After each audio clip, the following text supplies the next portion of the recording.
Que maravilha! Chegamos aqui ao final do nosso estudo e hoje é a última lição de toda essa jornada que nós estivemos fazendo sobre a maturidade cristã. Então nós vimos durante todos esses estudos que a vontade de Deus é que nós alcancemos a maturidade cristã, o crescimento para nos tornarmos como Cristo Jesus. Porque quando nós nos tornamos como Jesus, nós temos algo garantido: a nossa entrada no reino dos céus, a salvação. Aonde o Senhor quer que cheguemos, qual é a vontade dele para nossas vidas.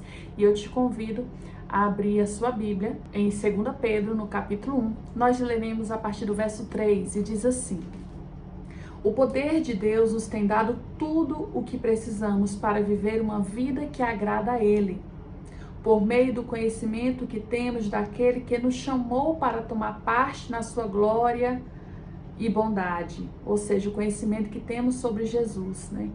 Desse modo, Ele nos tem dado os maravilhosos e preciosos dons que prometeu.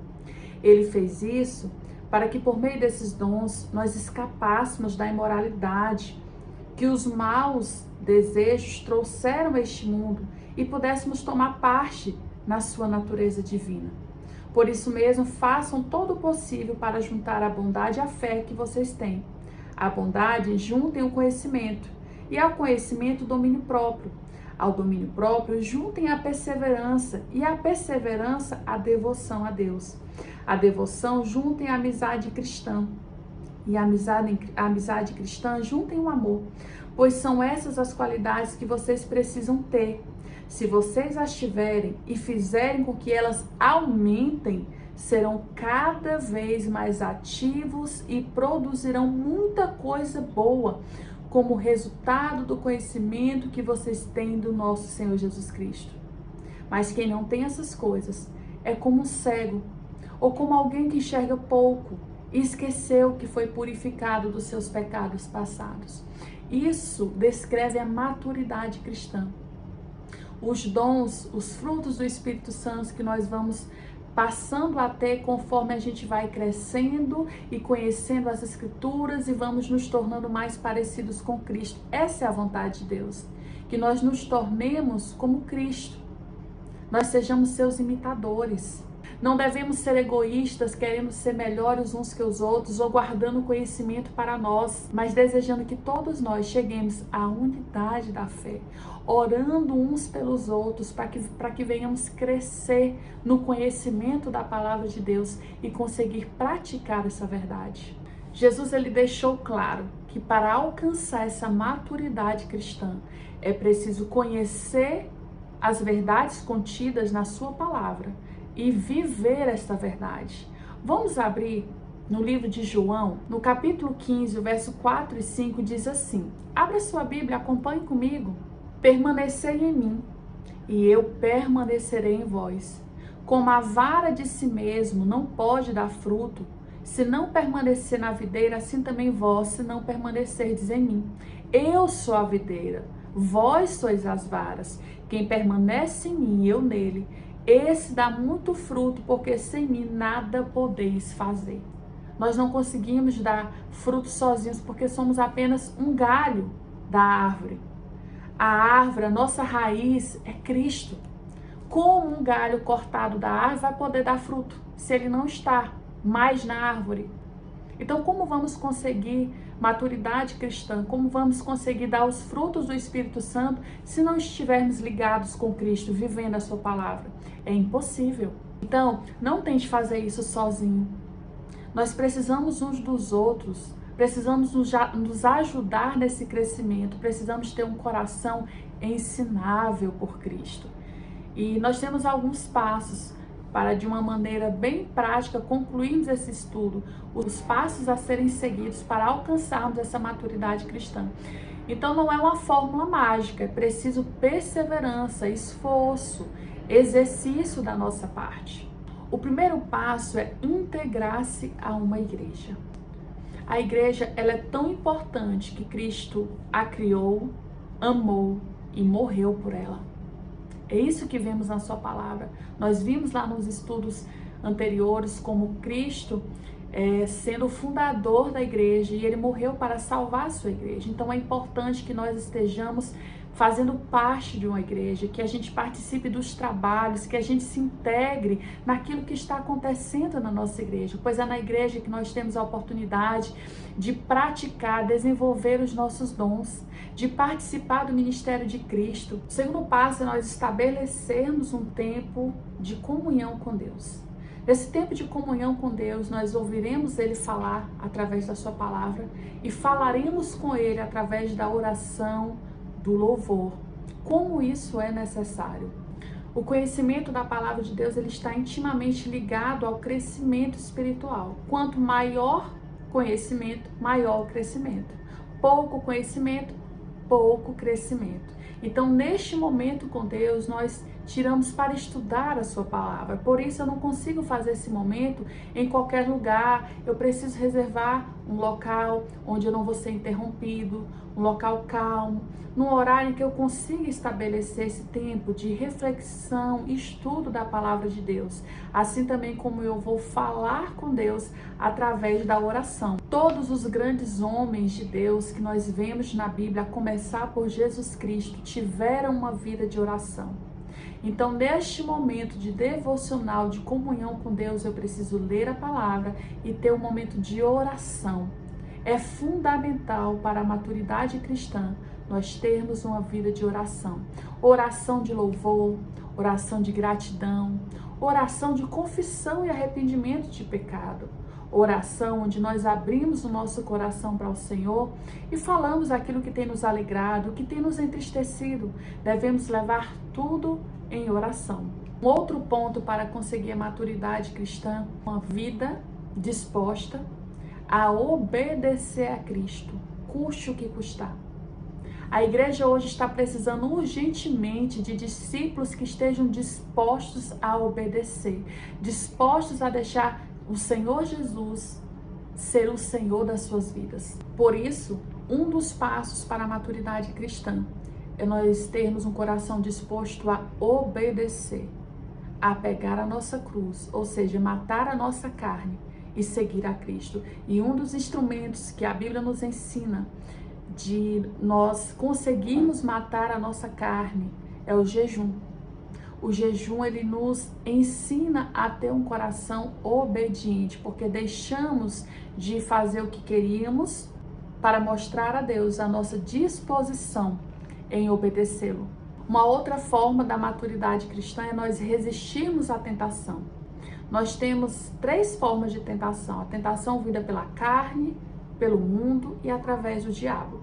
A primeira, vou explicar para você, uma tentação vencida sobre a carne. O que é isso? Há uma luta constante entre a carne e o espírito, ou seja, a nossa vontade de fazer o que desejaríamos, mas o espírito dizendo não, isso não é o que você deve fazer. Então a primeira tentação que devemos resistir é aquela que vem da nossa carne, são os nossos desejos pecaminosos, que nós devemos ter a maturidade de dizer não, eu quero fazer isso, mas isso não é o que Deus quer que eu faça e por isso eu não irei fazer. Isso faz parte da maturidade cristã, de resistir à tentação vinda pela carne. Uma outra tentação é a que vem do mundo. O mundo, ele sempre vai nos tentar a levar uma vida de normalidade, onde tudo parece normal, nada é pecado, tudo é aceitável, e isso vai sendo imposto sobre nossas vidas, principalmente através das mídias, da televisão, de revistas, de jornais, coisas que vão colocando no nosso dia a dia pecados, mas que são tolerados, que é uma influência altamente prejudicial à vida de santidade cristã. Então o mundo vai produzindo uma influência graduada dos seus próprios valores e costumes na nossa vida. E vai se tornando aceitável porque vai ser na conta-gota, de pouquinho em pouquinho. E aí a gente vai aceitando. E quando nós percebemos, nós estamos na contramão da vida de maturidade cristã.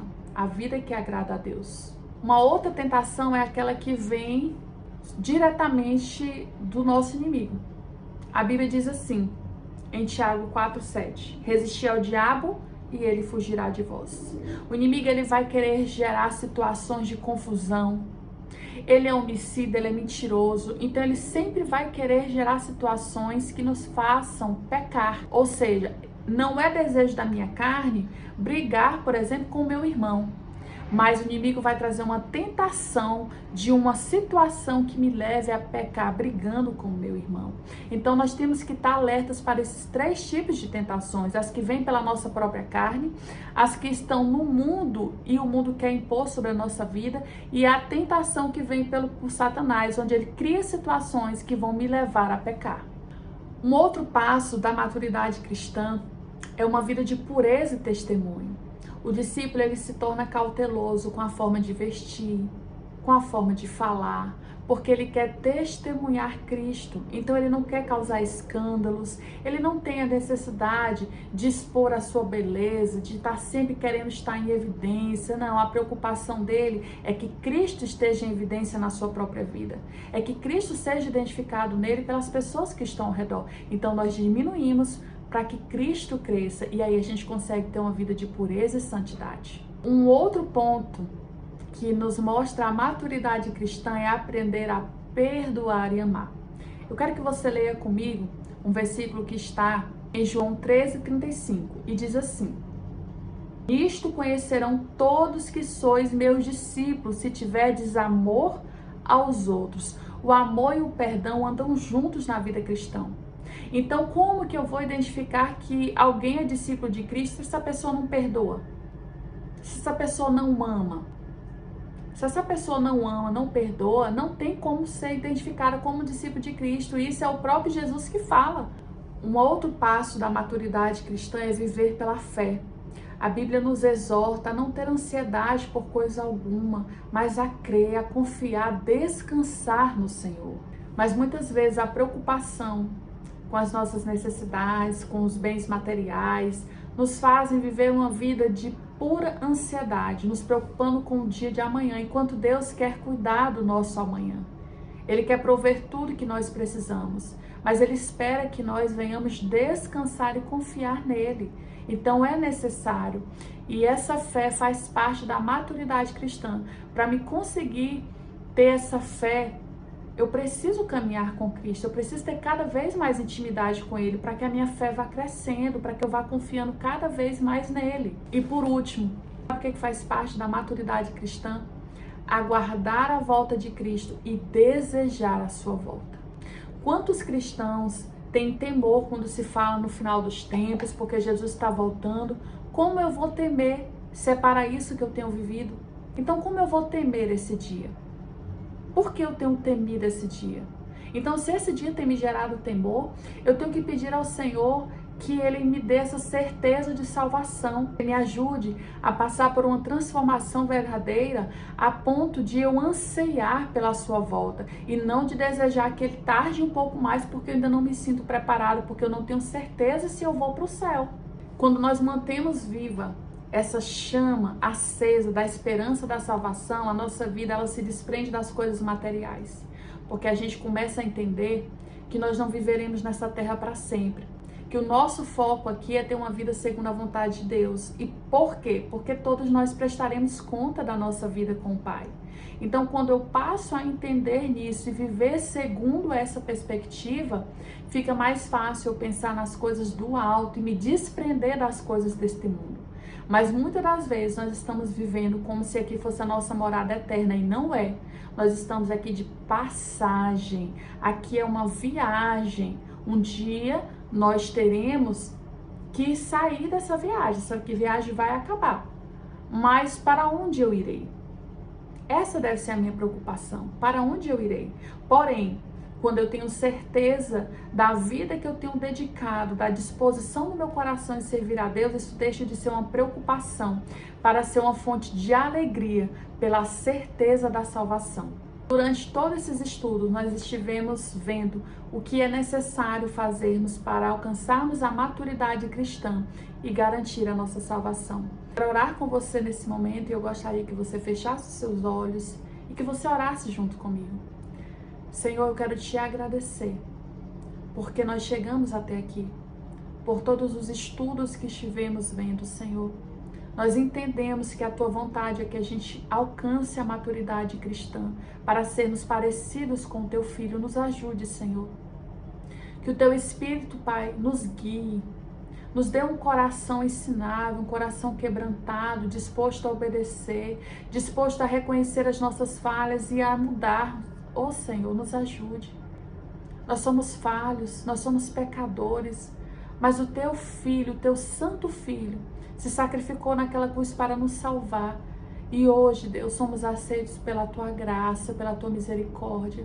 Nos ajude, Senhor, nesse processo de amadurecimento, que a gente deixe de ser criança e se torne, Pai amado, adultos, pessoas maduras no conhecimento da tua palavra, na prática da tua palavra. Nos ajuda, Senhor, a viver uma vida segundo a tua vontade.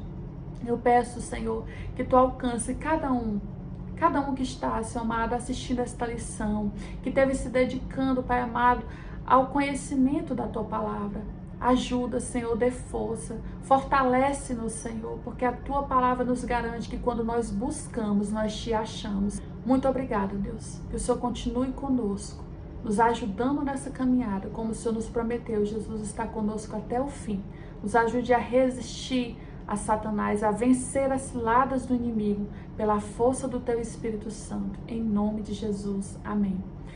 Eu desejo de todo o meu coração que o Senhor te abençoe, que o Senhor abençoe a tua família e que vocês sejam fonte de bênção para todas as pessoas que entrarem em contato com vocês. Que você seja um propagador da palavra de Deus, amando o seu irmão, assim como Paulo nos ensinou que é possível ser um imitador de Cristo. Como ele imitou Cristo, eu e você também podemos ser imitadores de Cristo. Grande beijo, fica com Deus e que o Senhor continue abençoando todos vocês.